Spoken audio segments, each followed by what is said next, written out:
Welcome. My name is Kimberly Anderson. I'm from Oak Ridge National Laboratory. I'm a transport security specialist. Today we're going to talk about the need for transport security. I wanted to give you sort of an overview of how this particular course today, this presentation, fits into an overall curriculum that my team lectures internationally for the nuclear nonproliferation activities as part of the Office of Global Materials Security. So this curriculum has been built in conjunction with the International Atomic Energy Agency, focused mainly on transport security. So the goal of this course is to highlight the need for providing transport security by illustrating the existing threats and potential consequences of malicious use of radioactive material as it moves through its particular day-to-day activities. This module is going to be outlining why transport security is needed and talk about the essential participation of that material in keeping life as we know it moving smoothly. At the end of this curriculum, I hope that students will understand the high-level concerns regarding transport security of radioactive material, be able to recognize some existing threats as material is transported through its day-to-day activities, and acknowledge that there are potential consequences of malicious use of radioactive materials and sources, and then have a greater appreciation for the need of establishing that baseline guidance on how to transport radioactive materials both safely and securely. We'll go into the first section. This is the need for and the aspects of transport security. Transport is potentially the most vulnerable phase in the life cycle of radioactive material. When material is moving in the public domain, first of all, it's packed up, ready to go, and an adversary has everything he needs to do harm to the environment and the public because that material is there on wheels moving through the public domain. If that vehicle or conveyance is seized, it can be used quickly to move that material of high consequence to high consequence locations for dispersal or some other coercion activity. And the adversaries know that that material is out there. They know that it can cause harm. And they have, as you'll see a little bit later when we get into some of the case studies, the capability to do harm with that material. I want to talk just briefly about the historical emphasis, where that came from in terms of safety versus security. In the past, the public has been concerned with the overall safety of radioactive material as it's moving through their backyard. And the regulations out there have focused on the safety, the packaging, the devices that keep that material safe as it's moving through the public domain. But post 9/11, even though the safety record has been phenomenal for moving radioactivity, post 9/11, the focus then turned, in addition to safety, to include security. I like to describe the differences in terms of safety versus security as safety being protecting people from the dangers of the radioactive source itself and the packages that help prevent that, whereas security is protecting the source from people who may want to use that material for malicious purposes. They understand what that material is capable of doing to cause harm to the public sector. Since transport occurs in the public domain, as I've talked about to this point, it frequently involves many different modes of transportation.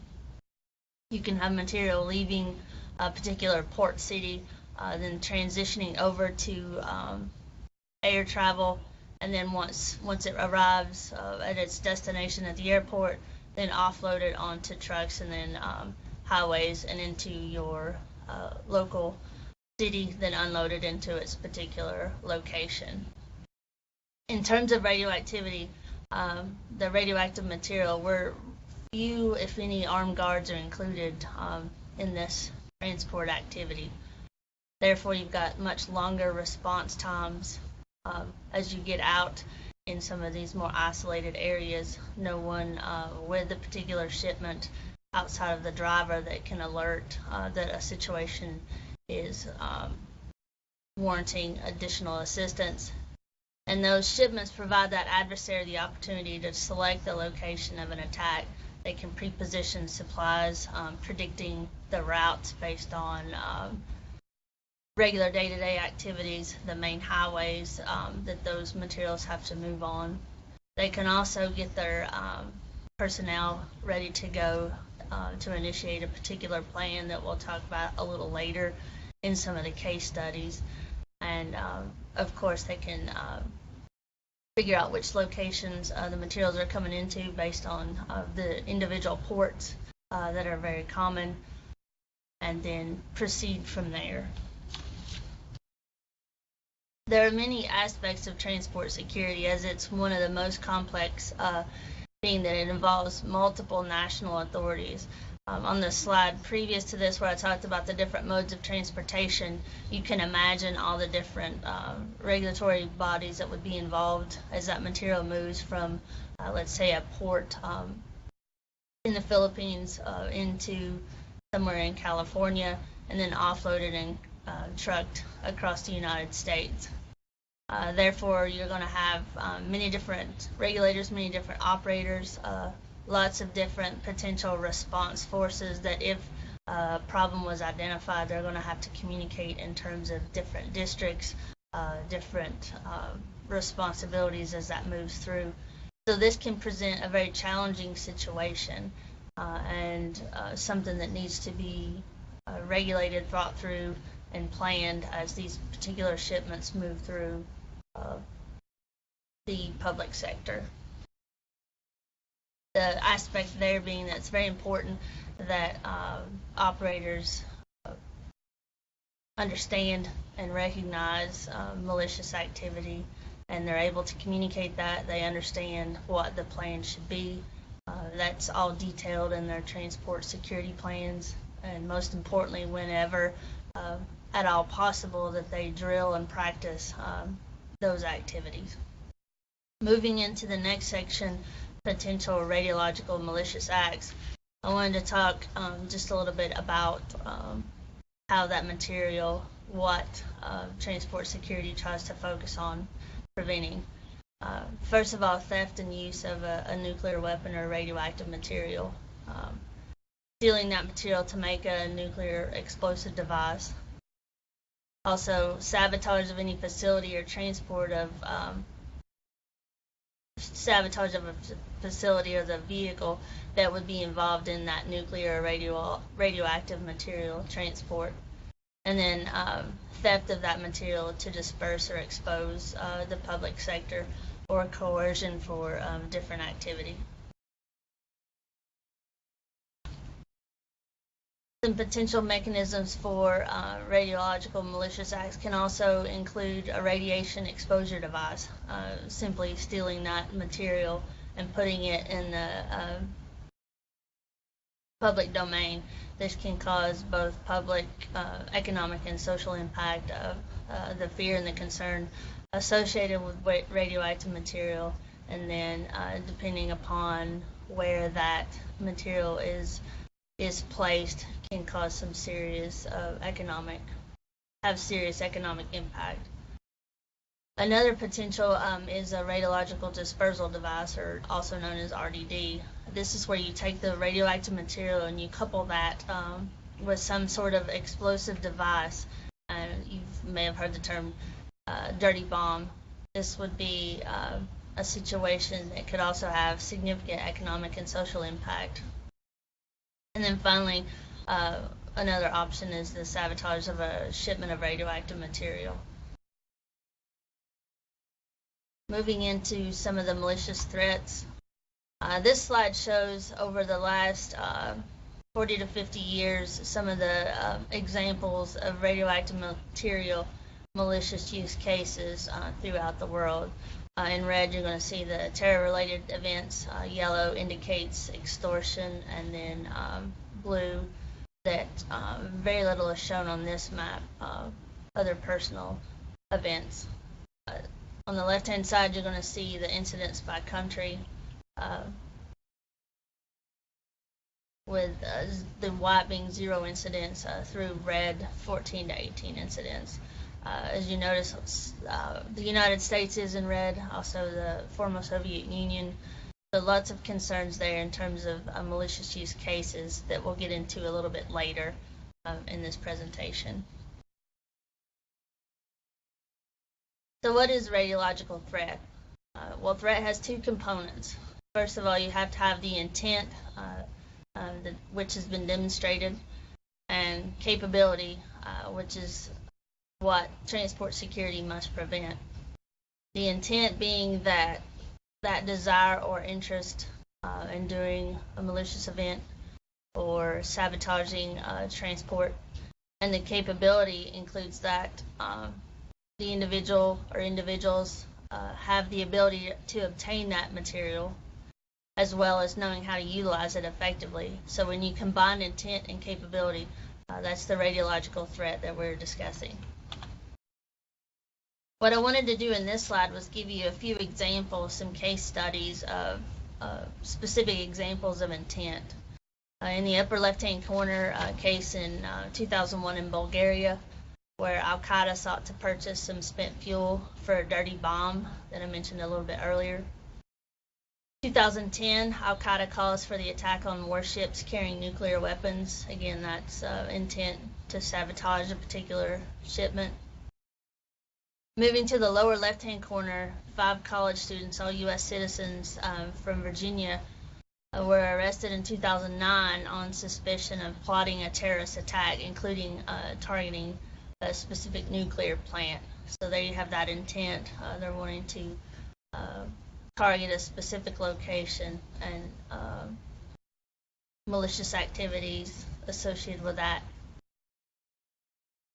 In 2008, lower right-hand corner, this is a gentleman from Maine, James Cummings, who had outlined some plans for an RDD. He was a known white supremacist with literature referring to cesium-137, strontium-90, and cobalt-60. He talked about using that RDD during the presidential inauguration. So this individual was arrested with all the plans laid out for this particular malicious event, but in all cases showing strong intent to do malicious activities using radioactive material. The next slide gets into examples of capability, where as you refer back to the slides where you have to have that intent and capability, these individuals clearly had the capability associated with using that radioactive material to do harm. The upper left-hand corner, this is a situation in Moscow, Russia, where in 1995, this was a situation where they got a hold of material and threatened to detonate that in a large Moscow park. This was part of the Chechen separatists. Upper right-hand corner, similar situation associated with that disagreement. The Chechen separatists, where the police there discovered a fully operational RDD, again near a high volume location that would have some serious social and economic impact. Lower left-hand corner shows an example where in the Republic of Georgia, the police found approximately 80-kilogram container of cesium-137 during a routine traffic stop. And this was reportedly going to be used for detonation in a heavily populated area against the public. And then again in the lower right-hand corner, this is Ms. Siddiqui. She was a Pakistani national, educated as a neuroscientist. In 2008, police found numerous documents describing the creation of explosives, chemical weapons, and other weapons. And she attempted murder of the investigators after she was arrested. Even during her post-arrest interviews, she continued to try to do harm to her captors. The interesting thing about Ms. Siddiqui is that she was mentioned as part of the most recent ISIS interviews when the publicist, the journalist James Foley, was killed. They wanted her release as part of the negotiations of their activities. So she was also nicknamed Lady Al Qaeda. She's currently spending 86-year sentence in Texas. But all these examples show that capability where the individual or individuals understood how to obtain the material and what to do with that material to cause either an RDD, RED, and cause serious harm to the public sector. So what do we do about that? This is where that capability must be denied comes forth. It's proven in the events that were illustrated on the map, other events in the news, the Madrid commuter train. This was coordinated attacks, the Bali nightclub attacks where shrapnel increased the casualties. In London, situations where alcohol was used as part of that explosive effort. In terms of resources, both explosives and radioactive material, those have all, in both cases, have been successfully obtained and manufactured and used. So when you combine those two, that's where we must focus our efforts on denying that access to radioactive material, whether that's through procedures, policies, other limitations and barriers for getting that radioactive material, tracking systems, things of that nature on the conveyance itself. It's all things to be considered to make sure that that access to the radioactive material is denied.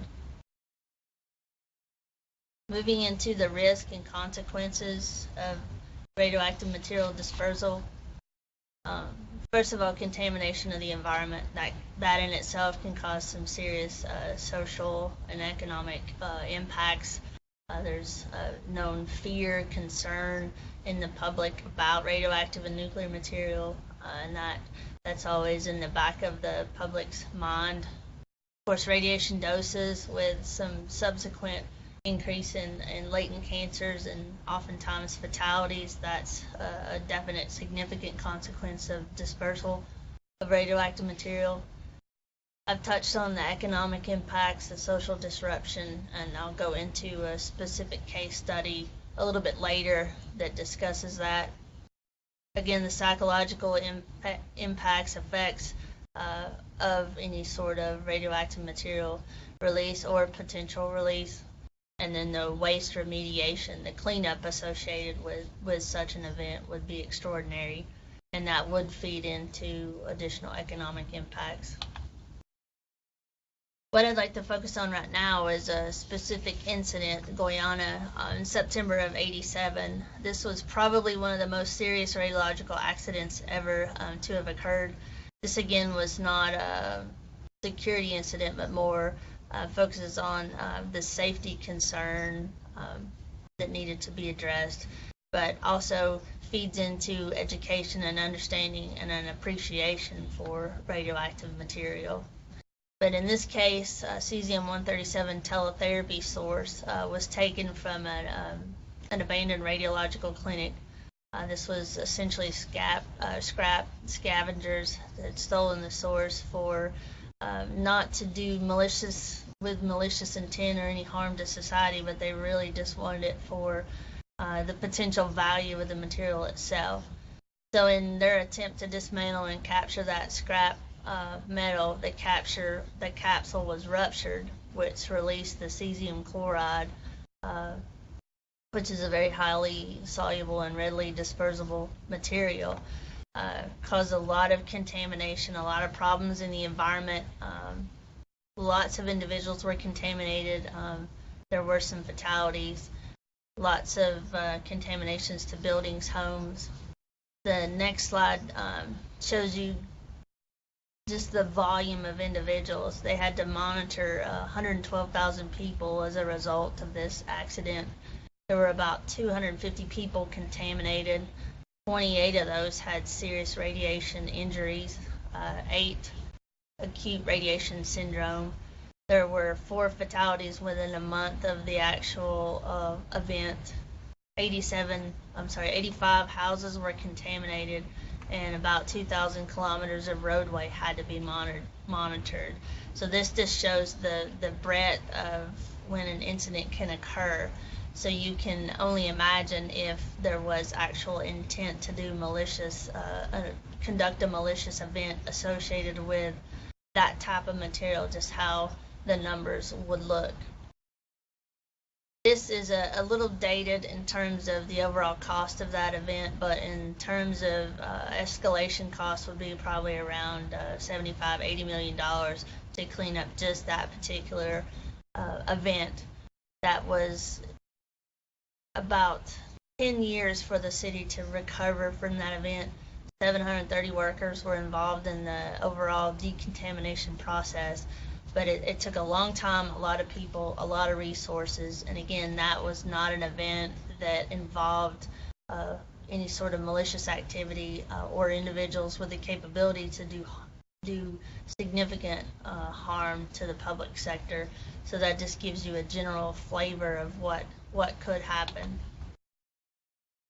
So finally moving into the last module. So what do we do about this in terms of establishing some guidelines for individuals in terms of things to acknowledge and recognize to protect and secure radioactive and nuclear material as it moves through the public sector?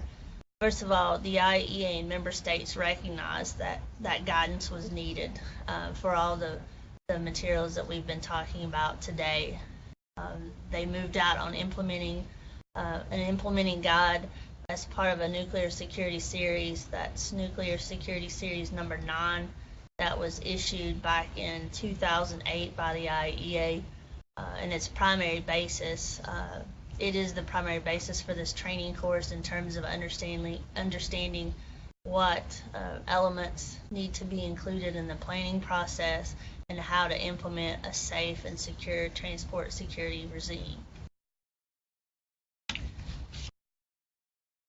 So what I wanted to do here was just talk about, this is usually a slide that's given to the class in terms of talking about the responsibilities in their particular organizations in the field of transport security, to get into the ways that nuclear material can be used in a malicious act, to list the ways that it can also be used, that radioactive material can be used in a malicious act. And what we try to do is engage in dialogue, just based on the slides previous, how material could be obtained, what needs to be looked at and examined in establishing the principles of a safe and secure transport regime. And then finally, what the existing requirements and guidance do to protect and prevent from that, and then where there are gaps and what additional measures could be put in place to include that. So to close out, in summary, there are increasing and high-level concerns associated with the security of radioactive material. The threats are out there, they exist. They may vary depending upon many factors. The potential consequences of malicious use can be significant and take many different forms. That transport of radioactive material is a key area where security is needed, and that the IAEA now has at least a baseline guidance document providing recommendations and detailed guidance on how a regulatory body, can implement that needed security. So thank you for your time, and I look forward to your questions.